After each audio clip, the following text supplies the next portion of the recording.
It's the same with people thinking you just have surgery and it's going to like magically transform your body. Like I've had people tell me, well, is she on semaglutide or did she just get lipome? Like those are two very different things. She's done both to get the result that she has and works out. Like it's not either or. So it is typically a little bit cheaper in Colombia, but if it's crazy cheaper in Colombia, that's when you need to take a pause. Same with the DR. There are some great surgeons there. But if you're getting a whole mommy makeover and it's $2,000, ask yourself why. Exactly. You know what I found? Because they're taking one of your kidneys. From registered dietitian to celebrity surgery influencer, knows the scoop on everything extraordinaire. I am so excited today on Pop Podcast to have Dana Omari. Dana, thank you so much for being here today. Thank you for having me, Laura. It's been almost a year of us knowing each other at this point. I know. And thank you so much for even believing in these crazy ideas that I have in this industry. And like even you supporting it in the ways that you have like gave me motivation to say, okay, I'm on to something, you know? No, you really are. It's an incredible system. Thank you so much. So I want to talk about you. I want to talk about all the things, like what led you to what you do now. I know you, on this podcast, we bring in patients who have had surgery. So we're going to talk about your surgery. But I want to start from the beginning. Like, did you really think that all those years back, whenever you started your career, that this is where you'd land? No, absolutely not. I mean, I didn't even know that I would be in the space that I was even as a dietitian. I thought I wanted to do sports nutrition. So how did you get into being a registered dietitian since you wanted to do sports nutrition? Well, you have to be a registered dietitian to be a sports dietitian. It's a pretty hard process. So you have to have your undergrad and your master's. You have to do at least a year of clinicals. So I did all of that and worked in hospitals like clinical, and then worked my first like wellness job because I was like trying to move out of clinicals and into maybe like the sports nutrition space. And I was doing some sports nutrition at that point. I got hired at a med spa and a women's center. So half the time I was doing clinical for the women's center and the other half I was doing wellness, nutrition, and weight loss for the med spa. And then they put me over the wellness division and I just kept moving up from there. And I think it's because of my nutrition background of being able to counsel people on like harder topics and like science and bring it down to something that they can understand and how is that going to affect their daily life. Because I can talk the big science all day long, but then they're like, okay, but what does that mean for me? Like how am I supposed to eat, or how am I supposed to work out, or what am I supposed to do at this point? I was able to do that with plastic surgery and injectables and procedures, but I was able to get them to understand what these procedures are and what result they can expect. So I started to do all the like baseline consultation to just figure out what they're actually asking for, and then giving them their options and explaining, this is what this is like, this is what this is like, and this is what you can expect.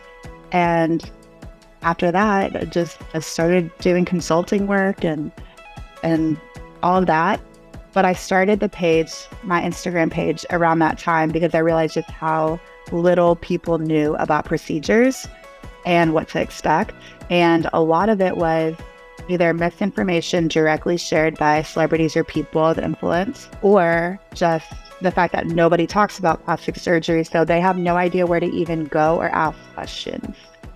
I remember the first time I heard you talk science, and I was like, I did not, I just saw it because I came in like, oh, she's IG famous by Dana. She talks about surgery, like really surface level. But then it was like this one video, I think it was about semaglutide maybe. Oh. And you were going deep. I was like, dude. It's like, because you don't want to like bombard people with the science, because at the end of the day, they don't really care. They just want to know what it means for them. But with that, I was just so over people being like, I heard it like kills your kidneys. And I was like, oh my God, you don't understand the mechanism. Let's talk about how it works and the mechanism. And from there, I think you can kind of understand why there are certain risks that are associated with it and how it actually works. Because I've also had people who were like, well, why wouldn't they just be on phentermine if it just suppresses your appetite? I'm like, it does more than suppress your appetite. So let's talk about how. Yeah. I went back on semaglutide first time I was on semaglutide, I was also smoking weed. So that didn't really help. Like balance each other Yeah, out. it didn't balance each other out. Like, and then when I started working, it was working out. But what I found was when I started going on a better probiotic and prebiotic with semaglutide, eating super healthy, cutting out sugar and bread alongside that, that has I've lost like 12 pounds in the last like month. But I go to the gym like 6 days a week. I'm burning like 800 calories a day. I'm still eating, but when I do, I'm eating, so it made a lot more sense. Because for a minute I was like, well, this isn't working, but that's because I was getting the munchies. And No, yeah, a lot of people have like touted it as like a shortcut. Like if you actually did what you're supposed to do, and that's how you have to be to even keep it off, you would see that it still worked. It's a tool, as many of the things. You need a lot of tools to get to that result that you need. It's the same with people thinking you just have surgery and it's going to like magically transform your body. Like I've had people tell me, well, is she on semaglutide or did she just get lipome? Like those are two very different things. She's done both to get the result that she has and works out. Like it's not either or. So I'm actually stopping semaglutide because I'm having surgery February 26th. I'm having another mommy makeover, tummy tuck, lipo 360, BBL, body tight. I'm really excited. Are you allowed? No, I'm going to Colombia. I found a surgeon through Kyla at Plastiques. I went to several consultations, and just for the look that I'm going for, and this person really specializes in revisions. I want a scar revision and body sculpting because I want to look. I want to look like me, but just like a better version of me. And I already live in Costa Rica. So it's like, I'm not going back to the States, to have surgery. It was either going to be here or somewhere like Colombia where they have the look I'm going for, And there are incredible surgeons there. There are incredible surgeons everywhere. But I do want to say with medical tourism, guys, if it sounds too good to be true, it is. You need to look at what the average is. And if they're well below the average for that country, run. My surgeon was like $15,500. That does not include the body tight. It's going to cost more when I get there. I know it. And like my care and everything, it's going to cost me like 40 grand. I could have probably spent 10,000 more and gone to the States, but it wouldn't have given me the look going for in one round. No, I agree. It's just when people hear like the DR and they hear whatever, they think, some people think, oh, it's a lot cheaper. Some people think, oh my God, it's dangerous. And I'm like, it could be both. So it is typically a little bit cheaper in Colombia, but if it's crazy cheaper in Colombia, that's when you need to take a pause. Same with the DR. There are some great surgeons there. But if you're getting a whole mommy makeover and it's $2,000, ask yourself why. Exactly. You know what I found? Because they're taking one of your kidneys. Exactly. What I found was the most affordable about it is going to be the care team, because I want a nurse 24 hours a day for the first week, then 12 hours a day for the second week, then 8 hours a day for the third week, then 4 hours a day for the fourth week. I'll be there for 6 weeks. So that is less expensive. And I could add on a chef, less expensive. With that alone, it's $1,000 a day, even in Miami, for that kind of 24 hours from someone who's credited. So, but I knew that because, I do watch your page a lot. Like if I want information, I go to you because I know it's trusted. How did you get to the point where people were like coming to you with information though? Because I see that like you get people that come to you and tell you things and that you're able to verify it from reliable sources. When did that first happen? And like, how did that first happen? Honestly, I don't really know. I think it's because I have been talking about stuff for so long and being open about it. And then I will say, oh, I don't really know how that is. And then someone will say, I know, I actually work in that or whatever it is. And then it just became more of a conversation than I'm telling you guys and you guys just have to listen. So you were like an influencer in this, I think, before a lot of people. How did that make you feel, like going from working at the wellness and having that whole career path and then pretty much it changing? Because I watched you, like you do a lot of stuff and you're also a brand ambassador, going to Italy for stuff, like all types of stuff. So how was that transition for you? It really is a lot of the stuff that I've always been doing. Like I said, even being able to have effective consultations, part of it is that I was having effective nutrition counseling sessions, it's the same thing, right? It's understanding what someone is looking for and what they're needing, because sometimes they don't have the right words. So with medical information, sometimes it's that they just really don't know what they don't know. With surgery, it's because no one talks about it or they have misinformation. So they might be asking for something that's not quite what they actually want. So you have to decipher, like, let's talk about the result you want. Like, because I would have patients who are like, I want high profile, 350 cc, blah, blah, blah, because that's what their friend had. And I'm like, okay, let's start looking at some pictures and you tell me what you're looking for and let's go from there, because what looks like that on your friend is not going to look like that on you, you know? So I feel like my Instagram page is like that. It's trying to figure out what people are having questions about, what they want to know, what they're trying to understand, and then filtering all of that noise into a way that they do understand. And I mean, I used to teach doctors like about nutrition and biochem. Like I would make presentations, stand in front of auditoriums of hundreds of doctors. And then I was doing consultation work with, you know, physicians and surgeons and things like that about how do you have an effective consultation. And on top of all that, I was trained by a lot of these reps and a lot of these other medical professionals about this procedure, that procedure, to have these effective consultations. So when I was talking on my page, like this could be this or that, or this looks a little bit more like filler, or there's definitely cheek augmentation. There's no way we can tell whether it's a cheek implant or filler from just a couple pictures, but there's definitely been a change. I think a lot of people really were receptive to my detail with that, and also that I use neutral language. I'm never like, oh my gosh, she's so ugly, or another one with poor self-esteem or anything like that, because I don't believe that. But then there's also people who are like, you're not a plastic surgeon, so what do you know? And I'm like, you don't understand. I'm trained in this. So yes, it's obvious. So let's talk about your surgery. I know that you had bleph surgery, but like, because there's somebody listening who has no idea what that is. And I want to know, was that your first surgery? I know you've always been pro surgery, so I want to know. So I actually have had not a lot of surgeries at all, which is funny because when people are really mean to me and some of the comments or DMs, they're like, you got everything done and you're still ugly. And I'm like, I've only had like 3 things, but don't worry, I'm trying to get more. And the very first procedure ever, like when I turned 18, I had a very modest nose job. I just had like a little bump I wanted to get rid of, and the tip of my nose was a little kind of turned down, and now it's just straight. Yeah. If you look at the pictures of me, it looks so natural. It looks so natural. But I got it totally for free. Because when I was telling my mom, we grew up poor. She was like, and with what money? And I was like, I will figure it out. I'll put on a payment plan. I don't care. I want this. I went to the surgeon. He's an ear, nose, and throat and a facial plastic surgeon. Like that is what he does. And I went to him because he has some knowledge of ethnic noses. He's Italian, which is like about as ethnic as you can get in Knoxville, Tennessee.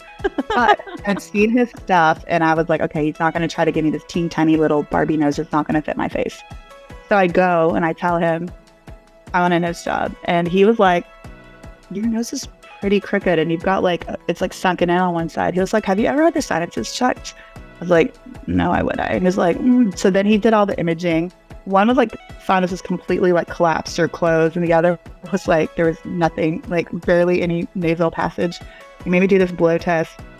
I didn't realize I couldn't even breathe out of one nostril. He was like, can you breathe? And I was like, I guess I've been alive for 18 years. Anyway, insurance ended up covering it, and it was like a $15,000 surgery because of the sinus stuff alone. And so I didn't pay anything. And I told my mom, I was like, see, I told you to figure out a way. Funny thing was when they took out the packing, like at 1 week, they took out the packing. I was like I nearly passed out. I was like, this is what people feel all the time. So that was my first surgery. And then that was literally my only like true surgery until I had the bleph, chin lipo, and arm lipo.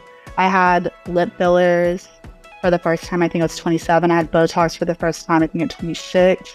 And then from that, like a little bit of chillers. Chillers. I had some chillers. But really, like, that was my first surgery, and then I didn't for almost 15 years. So I have always wanted to ask this. What are fillers compared to Botox? Like, or is there a difference? I don't know. Okay. So Botox, just for VMN, all those, the neuromodulators, what they do is they cause muscles not to be able to contract. So when you're doing your forehead, it causes it not to be able to contract. So when it's not contracting, the skin isn't contracting into the muscle and causing those divots. That's how you get rid of those wrinkles. When you're talking about like masseter Botox, for example, it causes you to not be able to clench. And so those muscles start to atrophy, which means they start to shrink because you're no longer clenching. So people who are always like clenching, like in their sleep, like grinding in their sleep, their muscles can grow and that can make their face wider. And that's why if your face is wider because of muscle, we can slim it with Botox. If it's wider because you just have a rounder face or you have more fat, it won't matter because it's not going to affect fat. It's only going to affect muscle. Now, fillers, I mean, it's exactly what it says. It fills. So you have different types of fillers, but the most popular dermal fillers are hyaluronic acid fillers. So when you put it in your lips, you already have hyaluronic acid in your skin. It's what helps like with plumping. It likes to hold on to water. Your lips, for example, are going to have a lot more hyaluronic acid than say like your nose. But yeah, so when you're putting in fillers, you're just putting in like a plumping. It's a liquid though. Yeah, it's more like a gel, and then it can harden depending on the viscosity and the type. So your cheek fillers, your chin and jawline fillers are a lot more viscous. They're a lot thicker. You use softer ones for your lips and other parts of your cheek. And other parts like people who sew in here, like around their lips. And really soft fillers around if you do like under eye filler. You don't want that to be hard, things like that. And then you have like the biostimulating fillers, like, oh my God, I just lost the name, Sculptra. So I've heard of that. Yeah, so it fills a little bit with the fluid, but what it really does is it causes your body to produce a lot more collagen than it would normally. So if you're doing that on your cheeks, you're gonna have more. That's when they do like the butt shots that are legal, like not the biopolymers, or silicone. Like the Sculptra ones, it's very expensive. It doesn't last too long. It's like 3 to 5 years.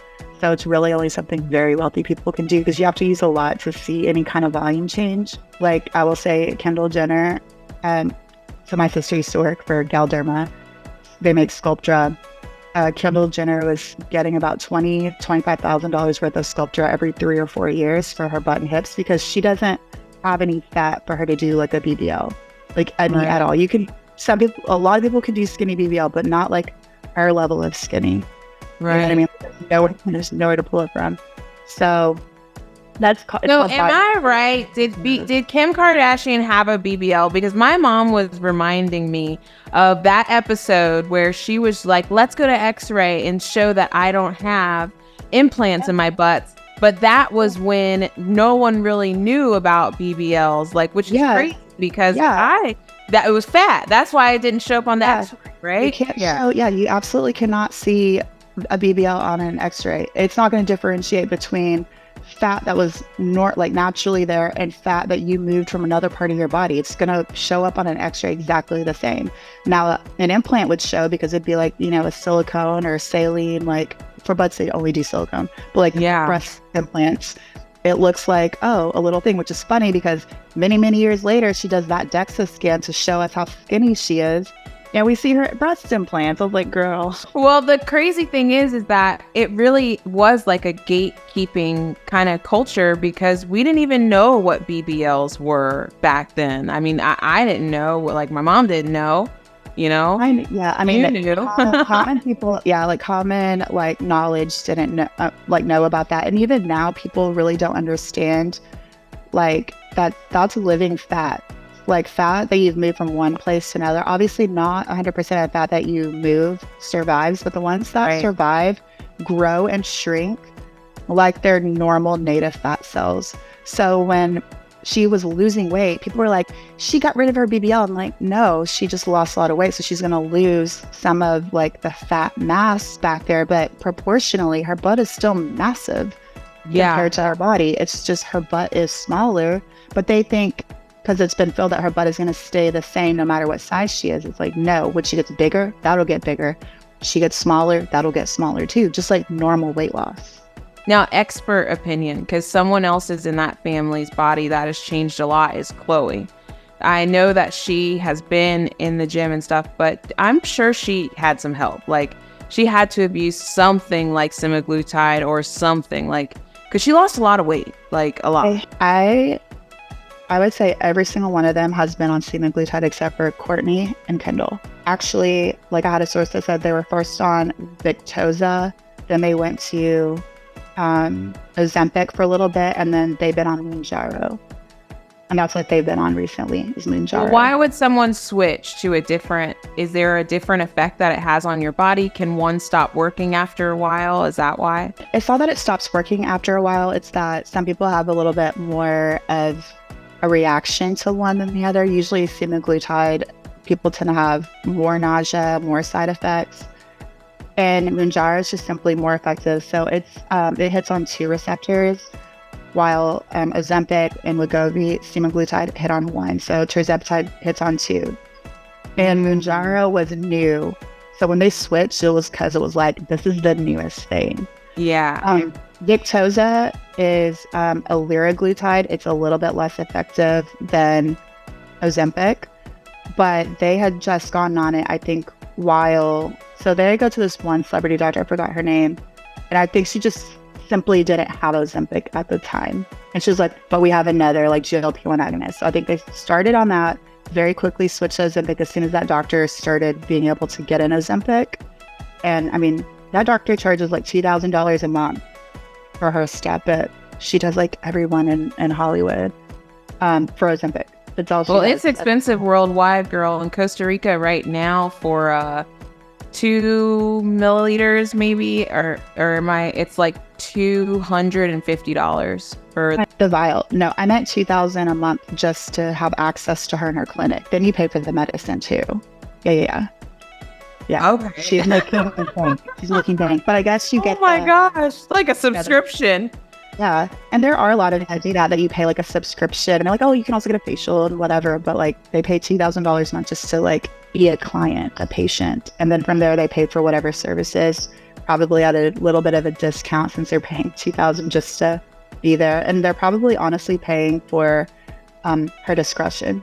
I mean, I know there's HIPAA, but I mean like discretion, like I'm sure she has like a back door, or like she delivers, or like thing to where like people don't see them coming in and out. Right. So now let's go to your most recent surgery that I learned a lot about through your process, but also seeing so many like celebrities. And now because of seeing I'm like looking at their eyes, I'm like, oh, she had it, and nothing wrong with it. I see the difference, but like when was it first on your radar? What made you decide it? And how are you feeling now about it? Okay. So we're going to go way back to when I was in middle school. This was when I first learned about what a bluff was. A blepharoplasty, for everyone, it's eyelid surgery. It can be upper eyelid, lower eyelids. Lower eyelids is like the bags under your eyes. And this is not to say anyone with hooded eyes, like that it's not beautiful, but for some people, it's just not what they want.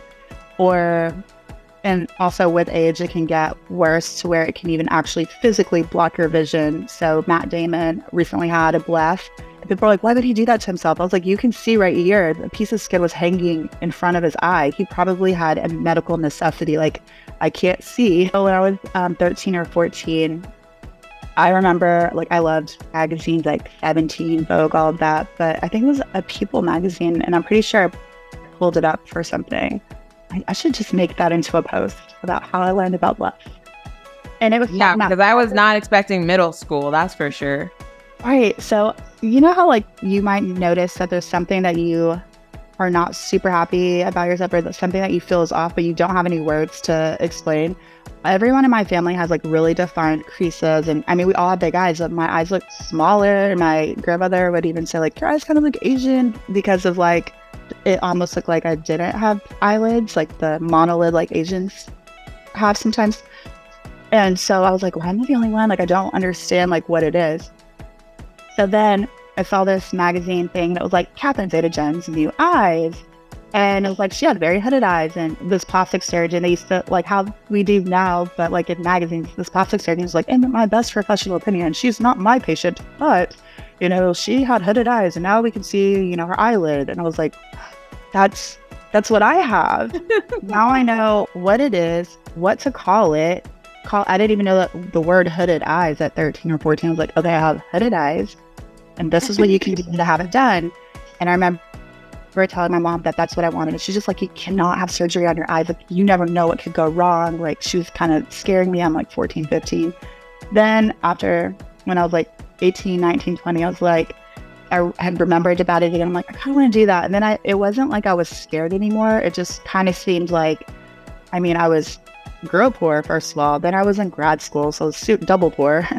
Like, still paying off those loans. And it was like, oh, this is out of reach. Like, that's just not something attainable for me. So then this past couple of years, I had forgotten about it. And I was like, my eyes are getting more hooded. Like at 32-ish, I was like, they're getting more hooded. And I was like, wait, I have access now. I have the resources. I have the colleagues. I have the money. Like, let me just do this. And then I did. But I was telling him I really wanted my eyes to still look Arab. So I didn't want them to be too, like, you know, cut. I just wanted just a little bit. And so we cut off a little bit of skin, like 3 millimeters, and took out a little bit of fat pockets. And I'm extremely happy with them. That's what I've ever done. Like, my favorite thing I've ever done, ever, and maybe forever. I do plan to have other things done, but I feel like this will always be like the one that I'm like, game changer. And I know what you mean by hooded eyes, because actually my grandfather, rest his soul, he just passed this year, he had really hooded eyes.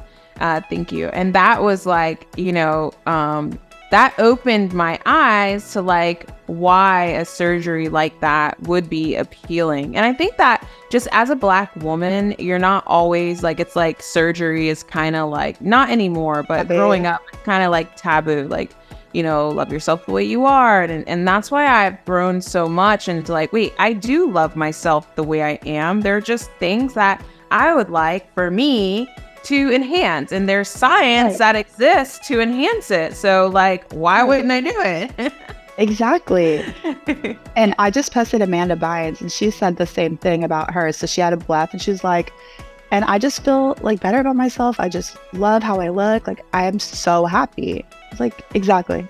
That's all it is. Like, I'm happy. Yes, I just saw that post from Amanda Bynes, and I'm just so, you know, I can only imagine the things that she's gone through. Like, I think I saw this one, maybe it was TikTok or something like that, that it was showing one of the shows I used to love, All That, where she would play different personalities, you know, in this one character, and how as a child that must have really like set with her. So I just love to see that she's just out there and just like living her own life, no matter what that looks like, and not being constrained by the industry. Right. And what I said, and I think in the caption, it was like, well, I said, everyone needs to be kind to her because she's obviously been through a lot, but also she's one of the few celebrities that is open about anything going on with her mental health. And she is open about like her surgeries, what she's doing, what she's not doing. You know what I mean? So the last thing that we need is to get mad at her for her saying, I got a bluff. Yeah. Okay. Like, it does not hurt you if someone got surgery. But people were saying, well, she was prettier before, and they were pulling up 16, 17-year-old pictures of her. Like, did you really think her hooded eyes were going to stay the same for 20 years? More than 20 years? Like, are you kidding me? Yeah, that's crazy to me when people say that they looked like this before. I mean, I was looking at pictures of me when I was like 24, and I was like, ooh, girl, your teeth. But then I was like, but I got those done. But like, you know, it's just, I just feel like I'm so thankful to be in this world now, because you're also able to see other people's transformations and what it does for their confidence, and how it makes them feel better about themselves, you know, without needing, because they love what they see in the mirror, they don't need so much the validation from others. I agree. And it's funny to me because, I'm sorry. It's okay. Get some water. Yeah. It's funny to me because I always have the argument with what's natural, what's not. And I say like natural is arbitrary and it incites people, it inflames them. They're like, no, I know what's natural. I'm like, okay, then tell me what's natural. And they're like, not having surgery. And I was like, okay, well, I see your hair is dyed. Is that natural? And they're like, well, no. Like, I see that you have false lashes on. And they're like, okay, your nails are done. Okay. And they're like, well, that's not permanent. I'm like, okay, well, Botox doesn't last as long as your hair dye. So if we're going to talk about longevity, like, or there are incredible lasers that are absolutely permanent, and you don't consider lasers to be unnatural, but you consider fillers or a nose job or whatever to be unnatural. And at the end of the day, what does it really matter? It's arbitrary. But yeah, I have that argument all the time. I'm like, it's subjective. There is no such thing as natural. It's the same with food. I hate when people say like, I only eat natural. Okay, what is natural? Do you think your baked bread is natural? I love bread. Bread is amazing. I'm not saying people shouldn't eat bread, but why do you think that your whole seed, whatever, the bread that you had to keep in the freezer from Trader Joe's, why do you think that's more natural? And table sugar, like, it's the same. Yeah, exactly. I think that people just like to argue about stuff anyway. And especially, I remember seeing one comment from our shared post from our event. Some guy was like, well, your credentials are this. And I'm just like, who is this person? Like, why is this person? Like, why do these people exist? And I'm sure you're used to it by now, but I just, it infuriated me because I was like, who are you? Like, yeah. Oh, actually, I remember that comment because I was like, I mean, really, let me flex on you, because he was like, all of those letters. He was like, there's more letters than, I don't remember what he said, like a PhD. And I was like, one is my degree and the others are my licensure. I'm licensed. I'm a licensed medical provider. It means if I do things that are untoward or unethical or against the laws of my practice, they can take it away and I can't practice anymore. So yeah, that's what that means. That means I'm absolutely in the right field. And where are your letters? Do you have any? You don't? Okay. That's why you're talking. Yeah, exactly. Well, I just love what you're doing and how you're sharing and like helping us common people understand the different procedures that are available to like enhance the way that we look. I mean, if it wasn't for you, I wouldn't have known nothing about semaglutide.